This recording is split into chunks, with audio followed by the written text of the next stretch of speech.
আসসালামু আলাইকুম।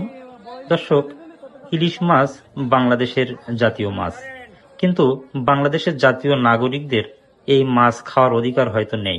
কথাটা বললাম এই কারণে, দর্শক আপনারা জানেন বাংলাদেশের অধিকাংশ নাগরিকই দরিদ্র সীমার নিচে বসবাস করে। আর দরিদ্র সীমার নিচে বসবাস করা নাগরিকদের 2500 থেকে 3000 টাকা কেজি দরে ইলিশ মাছ কিনে খাওয়ার মতো সামর্থ্য তাদের নেই। এই জন্য কথাটা বললাম।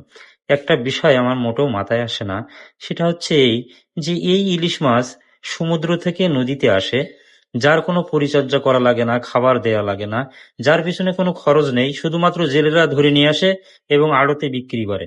তারপরেই কিন্তু এই ইলিশ মাছের এত দাম। তো এত দাম হওয়ার কারণ আপনারা অবশ্যই একটু জানাবেন যদি কারো জানা থাকে। আর যারা এই যে ইলিশ মাছ কত টাকার ভিতরে হওয়া উচিত, যদি কারোর মতামত থাকে অবশ্যই জানাবেন যে কত টাকা কেজি দরে হলে এই বাঙালি খুব সহজে ইলিশ মাছ কিনে খেতে পারবে এবং হওয়া উচিত। ধন্যবাদ সবাইকে, ভিডিওটা শেয়ার দিয়ে সবাইকে দেখার সুযোগ করে দিবেন। ভালো থাকবেন, আল্লাহ হাফেজ।